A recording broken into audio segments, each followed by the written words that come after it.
अगर आपके जिस्म में कमजोरी है, हड्डियों पट्ठों में दर्दें रहती हैं, थकावट ज्यादा रहती है, जिस्म में एनर्जी ताकत कम महसूस करते हैं, मूड खराब रहता है, जल्दी बीमार पड़ जाते हैं, कुव्वत मुदाफियत कम है, तो ये सारी अलामात कहीं ना कहीं विटामिन D3 की कमी की वजह से हो जाती है। हमारे इस खित्ते के अंदर 70 से 90% लोग विटामिन डी की कमी में मुब्तला है।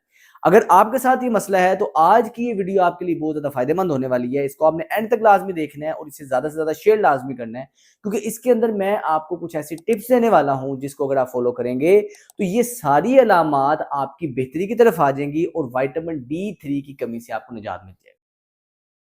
सबसे पहले विटामिन D3 एक ऐसा विटामिन है जो कि हमारा जिस्म खुद से बनाता है और हमारे जिस्म के सारे खुलियों में इसके रिसेप्टर्स मौजूद होते हैं।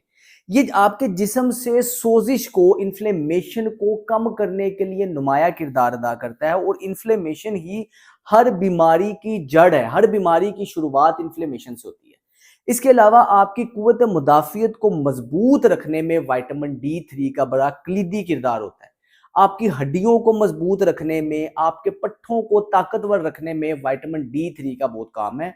ओस्टियोआर्थराइटिस, ओस्टियोप्रोसिस के सिम्टम्स को रोकने में विटामिन D3 बहुत ही नुमाया किरदार अदा करता है। इसके अलावा आपकी दिल की सेहत के लिए, कार्डियोवैस्कुलर हेल्थ के लिए, आपके सेल्स की ग्रोथ के लिए और आपकी मेंटल हेल्थ के लिए विटामिन D3 का ऑप्टिमम लेवल होना आपके लिए इंतहाई जरूरी है। विटामिन D3 को सनशाइन विटामिन भी कहते हैं।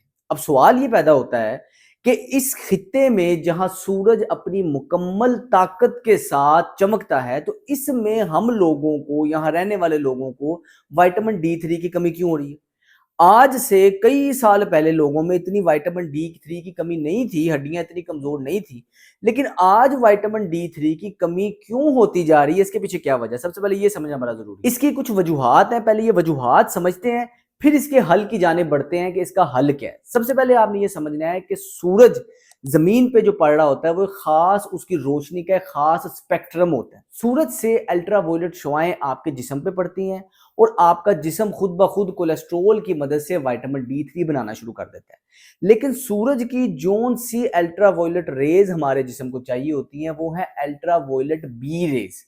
अब ये वो स्पेसिफिक टाइम है दिन का जिसमें ये अल्ट्रावायलेट बी रेज निकलती हैं।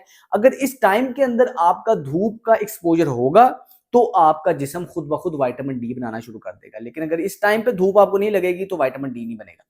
पहले जमानों में लोग ये कहते थे कि दिन की रोशनी में आपने बाहर निकलना, सुबह सुबह फजर इश्राक के टाइम बाहर निकलना तो आपका विटामिन D3 बनेगा उस रोशनी से, लेकिन ऐसा नहीं है। अल्ट्रावायलेट बी रेज वो लिशुआएं हैं जो कि सुबह 10 बजे से लेके तकरीबन 3 बजे के पास पास, असर से पहले पहले आपका जो सूरज की जो स्पेक्ट्रम होता है ये अल्ट्रावायलेट बी रेज होती है। इसके अंदर आपका जिस्म सबसे ज्यादा विटामिन D बनाता है, कुदरती तौर पे बनाता है। लेकिन इसके अंदर भी आपने धूप में निकलना है, धूप में बैठना है, अपना सतर ढांप के जितना आप धूप में रह सकते हैं आपके लिए बेहतर है। अब ये वो टाइम है जिसमें जो दफ्तर के लोग हैं वो दफ्तरों में होते हैं, जो घरेलू खवातीन है वो घरों में होती हैं, और आजकल हमारे घरों की कंस्ट्रक्शन ही ऐसी हैं कि सहन है नहीं, छतों पे जा नहीं सकते, तो धूप के साथ आपका एक्सपोजर नहीं होता, जिसकी वजह से आपकी विटामिन D जिस्म खुद ब खुद नहीं बनाता। इसलिए कोशिश करें कि इस टाइम पे एक तो आपने सूरज की रोशनी लाजमी लेनी है 10 बजे से लेके 3 बजे के दरमियान। दूसरी वजह ये होती है कि अगर आप इस टाइम पे बाहर निकलते भी हैं, एयर क्वालिटी इंडेक्स आपका AQI, पोल्यूशन बहुत ज्यादा है आपके बाहरी एनवायरनमेंट में, ये जो पोल्यूशन है ये ही अल्ट्रावायलेट बी रेज को ब्लॉक कर देता है। तो आप इस टाइम पे अगर बाहर भी निकलते हैं तो ये पोल्यूशन की वजह से आपकी अल्ट्रावायलेट रेज ब्लॉक हो जानी है, जिसकी वजह से आपको उसका फायदा नहीं मिलेगा, विटामिन D जिस्म में खुद ब खुद नहीं बनेगा। तीसरी वजह है ओबिसिटी, और पाकिस्तान में, इंडिया में बहुत से लोग ओबीस हैं। मोटापा बहुत तेजी से बढ़ने वाली बीमारी है।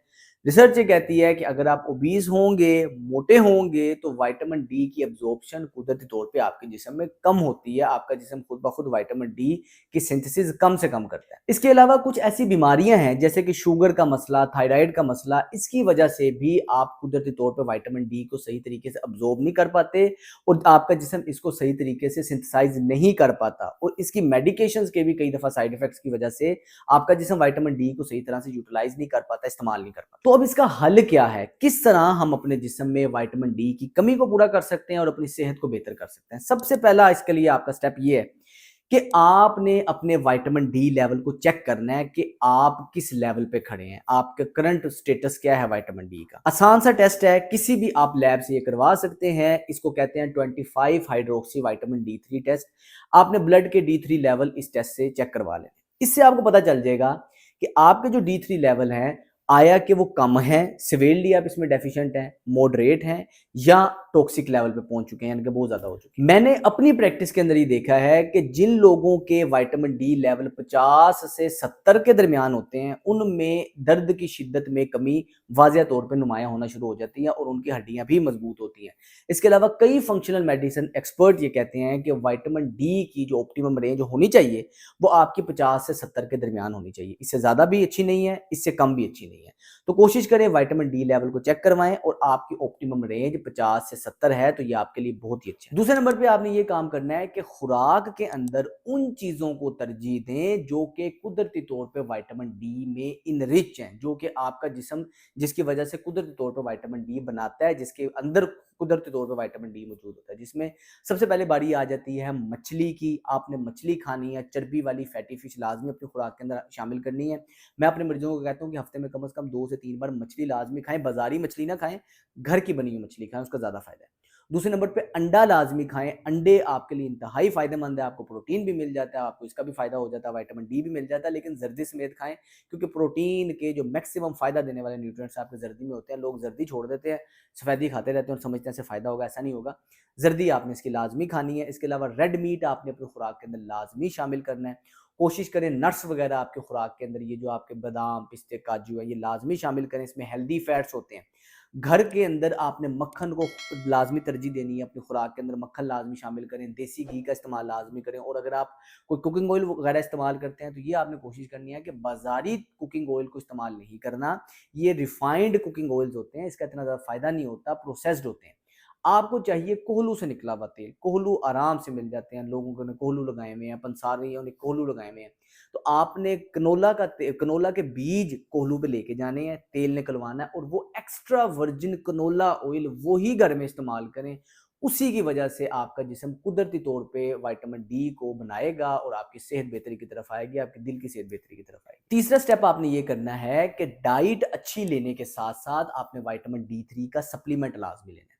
अब विटामिन डी 3 को सप्लीमेंट करने में एक आम गलती लोग ये करते हैं कि वो क्या करते हैं कि विटामिन डी 3 की फार्मेसी से 2 लाख इंटरनेशनल यूनिट्स वाला या तो एम्प्यूल ले लेंगे, दूध में डाल के जूस में डाल के पी लेंगे, या वो कैप्सूल ले लेंगे वो पी लेंगे। इसका आपको इतना फायदा नहीं होता। कई लोग हफ्ते हफ्ते के वक्फे से ले रहे होते हैं, कई लोग महीने में 2-3 दफा ले रहे होते हैं, कई लोग 15-15 दिन से ले रहे होते हैं। ये जो 2 लाख इंटरनेशनल यूनिट्स वाला कैप्सूल या टीका होता है, ये आपके विटामिन डी लेवल को, अगर आप इसका इस्तेमाल ठीक नहीं कर रहे तो ये आपको टॉक्सिक लेवल तक लेके जा सकता है। विटामिन डी लेवल जब आपका ये ऑप्टिमम रेंज से ज़्यादा हो जाएगा तो ये बजाय के फ़ायदा दे, ये नुकसान भी दे सकता है। आपके कार्डियोवैस्कुलर हेल्थ को मुतासिर कर सकता है, आपकी आर्टरीज की सेहत को मुतासिर कर सकता है, स्टिफनेस आ सकती है, नुकसान दे होता है। कोशिश ये करें कि आपको इसकी मेंटेनेंस डोज चाहिए। मेंटेनेंस डोज में क्या होगा, 2000 से 5000 इंटरनेशनल यूनिट्स तक आप डेली कंज्यूम कर सकते हैं। यानी कि आप जो भी सप्लीमेंट लेंगे मार्केट में, बड़े बड़े अच्छे सप्लीमेंट आप किसी भी ब्रांड का ले सकते हैं, लेकिन जो ये मैं रिक्वायरमेंट आपको बता रहा हूं ये पूरी होनी चाहिए। किसी भी ब्रांड का सप्लीमेंट चलेगा। आपने क्या करना है, 2000 से 5000 इंटरनेशनल यूनिट्स वाला सप्लीमेंट ले लें मार्केट से। डेली आपने लेना, नाश्ते में लेना है। और इसके अंदर आपने कोशिश करनी है कि विटामिन डी 3 कोलीकैल्सिफेरॉल के साथ साथ आपका विटामिन के 2 होना चाहिए। यानी कि ये जो आप सप्लीमेंट लेंगे, जो सा आप लेने लगे हैं, उसमें विटामिन डी 3 प्लस विटामिन के 2 ये दोनों मौजूद होंगे तो ये ज़्यादा फायदा होगा। और जो आपका कैल्शियम डिपॉजिट होता है, जो खून के अंदर जो मौजूदा कैल्शियम होता है, ये उसको लेके जहां जहां ज़रूरत है हड्डियों में वो लेके जाता है। इसलिए विटामिन के 2 बहुत ज़रूरी है। अब इसको लेने का तरीकाकार क्या है कि आपने नाश्ते के साथ लें, और नाश्ते के अंदर फैट का सोर्स लाजमी होना चाहिए। यानी कि आपने नाश्ता, जब भी नाश्ते के अंदर ये विटामिन डी 3 का कैप्सूल लेना है तो उस नाश्ते में आपने एक उबला हुआ अंडा ले लें, दूध का गिलास ले लें, आप मक्खन लगा के किसी चीज़ पे ले लें, देसी घी वाली रोटी ले लें, ताकि ये फैट के साथ, फैट सोलुबल विटामिन है, ये अब्जॉर्प्शन इसकी बेहतर हो जाती है और आपके लिए बहुत ज़्यादा फायदेमंद है। लेकिन हरगिज़ हरगिज़ हरगिज़ ये जो 2 लाख इंटरनेशनल यूनिट्स वाला कैप्सूल है या इंजेक्शन है, ये खुद से ना लें। लेकिन कुछ कंडीशंस ऐसी होती हैं जिसके अंदर डॉक्टर्स ने आपकी रूटीन के अंदर जो आपको मेडिकेशंस दी हुई हैं, वो मेडिकेशंस विटामिन डी की अब्जॉर्प्शन को रोक रही होती हैं। इसीलिए आपका जो मॉलिज है वो अपनी समझ के तहत इसमें डोजेज को बढ़ा या कम कर सकता है, लेकिन ये अथॉरिटी सिर्फ और सिर्फ आपके फिजिशियन के पास है, आपके डॉक्टर के पास है। यानी कि अगर आपके डॉक्टर ने आपको 2 लाख यूनिट वाला दिया है, अगर डॉक्टर ने दिया है तो वो ठीक दिया है, उसकी कोई वजह होगी, उसने वो जो मेडिसिन ऐड की हैं उसकी अब्जॉर्प्शन रुक रही होगी, इस वजह से उसने ऐड की है। लेकिन खुद से आपने कभी भी विटामिन डी ओवरडोज नहीं करना, ये आम गलती है। मेरे पास रोजाना क्लिनिक के अंदर मरीज आ रहे होते हैं और ये कॉमन गलती कर रहे होते हैं, असि जी हफ्ते हफ्ते बाद एक कैप्सूल लई दा ते साडी विटामिन डी पूरा हो जाता है, और जब टेस्ट कराओ तो पता चलता है जी 120 110 108 उनका कैप्सूल बड़ा ऊपर गया होता है। और दूसरे नंबर पे ये भी होता है कि जब हम ये मेंटेनेंस डोज की बजाय ये हाई डोज ले रहे होते हैं, जैसे आप छोड़ते हैं विटामिन डी लेवल 80 से फौरी तौर पे कम होके 20 पे आ जाता है। तो ऐसा भी पॉसिबल है कि 2-4 महीने के अंदर अंदर आपने लेना छोड़ दिया तो वो कमी की तरफ आ जाएगा। लेकिन अगर आप मेंटेनेंस डोज रेगुलर लेते रहेंगे, एक तो आप कभी भी ओवरडोज नहीं होंगे और दूसरा आपको कभी भी इस तरह का नुकसान नहीं होगा। तो K2 के साथ लेना है, अपने डॉक्टर से मशवरा आपने लाजमी कर लेना है, खुद से अपनी सेहत पे तजर्बे नहीं करने, क्योंकि आपका जिस्म दुनिया की सबसे कीमती चीज़ है। अपना बहुत सा ख्याल रखिएगा, इस वीडियो को ज़्यादा से ज़्यादा शेयर कीजिएगा ताकि सदका जारी बन सके। अस्सलाम वालेकुम।